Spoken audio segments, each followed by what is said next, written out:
All right, guys, welcome back to the game plan here with the masterclass around how to actually use this wholesaling blueprint. If you don't have it, I'm going to be dropping it again back into the chat for the people in the chat here. Essentially, today we're talking about the game plan and the script. So the topic is going to be leads, lists, marketing, how to find motivated sellers fast. And really the goal here is to give you a foundation to help you build your lead flow machine, even if you're brand new or you're just kicking it back up, what you can do to really get this thing cooking. Because when your phone's ringing and there's things coming and going, you feel like you're in the game. But if it's silent and your phone's not ringing, maybe you're not so much in the game. So the best marketers make the most money, and you don't need a license. You need a list. So this week's all about creating your own deal flow, not waiting around for someone to hand you a lead. So the things we're going to cover here, what makes a seller motivated, really basic stuff, but it's a good reminder, and the types of motivated sellers that you're going to, end up running into. Then we're going to be talking about the three L's of marketing and real estate: lists, letters, and leverage, leveraging the list. And the golden rule, we'll touch on that a little bit. Consistency beats creativity. This is where sometimes you can get too far off the line. You just have to get back to basics. And then we're going to go over some like actual marketing examples and see about how that fits into this week's action plan. So, what makes a seller motivated? So, motivated sellers are people who need speed, not the top dollar. Another way to think about it is motivated sellers are willing to give up equity for service. And the service in that example was speed, and equity is the top dollar because we're all talking about like none of these people, or rarely do they own the house free and clear. So they're giving up equity against the marketplace, what it's worth between what they owe, and they're willing to trade what maybe they could get if they went to market or cleaned it up for the service of getting the house sold. So signs of motivation. We're not talking so much about the house itself, but the house being vacant, that's usually a problem. It's not inexpensive or free to hold a house empty. You have to pay your fees on that thing. So of a house being vacant, signs of that, especially in Canada, is the snow walked through? Has it been shoveled in the summertime? Is the grass long? Long grass mailers. Another type of motivation would be financial stress. Maybe they got back taxes, maybe there's liens on the property, maybe they're going through a divorce, that sort of thing. Another sign of motivation might be that the property needs work. You're looking at it, and it might just be that they have the money, but they don't want to do the thing. And then a very common one for motivation is the landlord's done. They've had another, trash out, and they're done with the thing. Now, that's very, very interesting when you're looking at property, you're in the field, houses with piles of garbage in the back, usually like couches and things like that. That's usually a sign of like a clean out. So when you're driving around, you see that sort of stuff. It's definitely one that you want to put on your list and hit up with a an offer. And then, when sellers ultimately are asking for an offer, they're saying stuff like "make me an offer." So these are the types of people, and the list could go on and on. Like we could find a ton of different. I think back in the day I had like 64 ways to find deals or something, but it's essentially the four Ds: death, downsizing, divorce, and debt.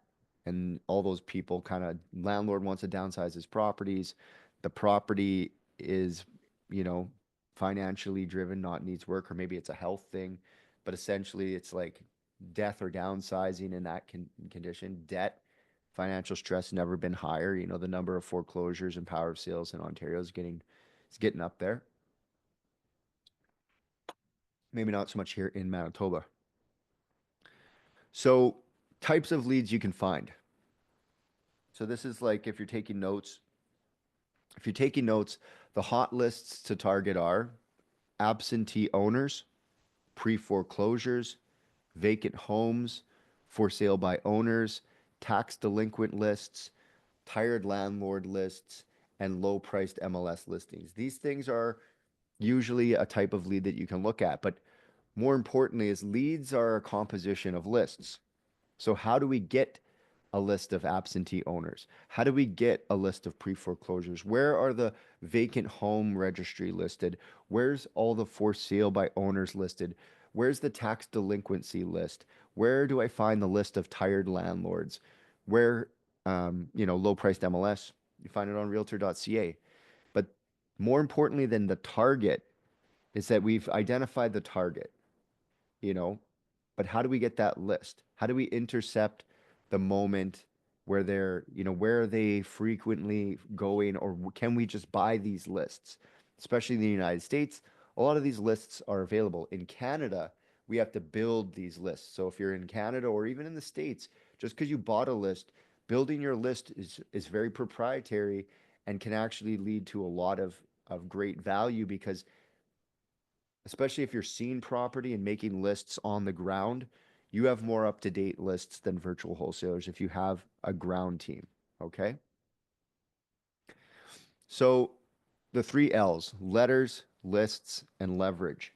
So lists, where do you find them? Um, Usually realtor.ca has that's a type of list. Kijiji, Craigslist, those are types of lists. Zillow type of list. But those are of people that have kind of put their hand up already.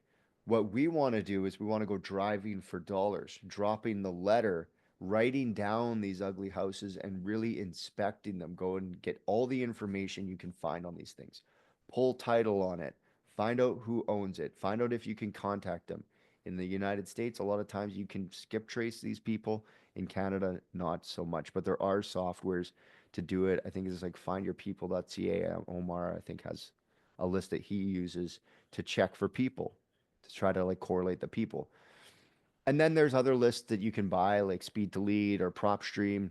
Honest Store in Canada here is a great tool where you can log in and look at lists and comps and stuff like that. So what we're finding here is that lists are quite important because it's really the only thing that our business is comprised of. I remember back in the day, Stefan, my mentor, he said to me, the only thing that a real estate business has for sale when it's closing down or you're selling the company are the lists, the network connection lists, the agents that trust the company and the brand, all the driving for dollars that you did, all your customers, all your vendors, all that stuff, and maybe the money partners. So like if you look at it, it's all just access. There's no inventory. There's nothing else is other in real estate other than your lists.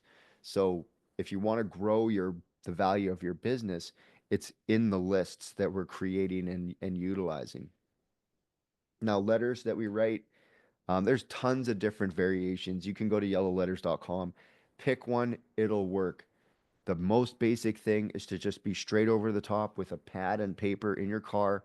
Just write down, no photocopy, nothing fancy. Just have your yellow pad of paper in your car with a marker and generate some marketing pieces and drop them off. Let people know that you're interested, and then they can decide whether to call you. But the most basic thing, hey, my name is Bryce. I'm looking to buy a house in your neighborhood. If you're interested in selling, call me directly at my number. That will work over time. It's literally the contact sport. So when you're doing the letters, pick one that has worked. This is where the creativity and the consistency are at conflict. If you start doing letters, do the letter long term. Don't just drop 10 and tell me it doesn't work. Or, like I'm suggesting, steal my letter, steal the ones from yellowletters.com and use proven marketing when you're starting. There's no reason to get creative with that. It just has to be done. It's not about creativity, it's about consistency. So the leverage component is you must time block this activity. At least an hour a day, 5 new properties added, 10 letters dropped in a week. That's the consistency that you're looking for. If you look at the properties and you start, making that list and you're like, look at that. I've identified in my city hundreds of properties that need work and aren't for sale and are sold. What can I do with these addresses? Because I've got the target. Now, how can I get that information? Who do I have to contact to get in contact with that person? So the golden rule here is the best marketers win because they don't stop. And we can all, agree with the pizza flyer. It is the most consistently delivered thing. And they're constantly changing the offer a little bit here, a little bit there.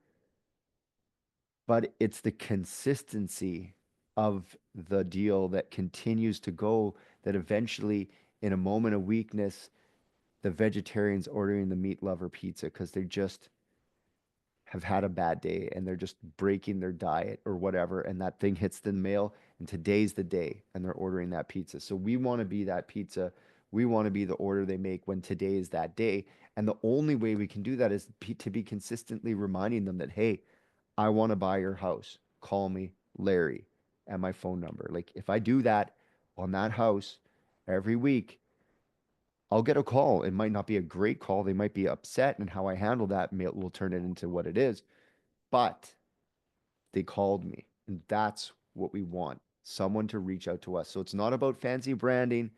It's about volume and follow up. Nobody wins on day one, but the ones who follow up on day 30 do. So the action plan here this week, your mission, should you choose to accept it. Choose your two marketing methods: letters, calls, Facebook Marketplace, etc. Build a target list of at least 30 new properties. Send 30 letters, or send the 30 letters. Drop the letter off if you don't want, if you want to do the mail out, that's cool. In community mailbox areas, sometimes that's the way to go because they're not checking their mailbox.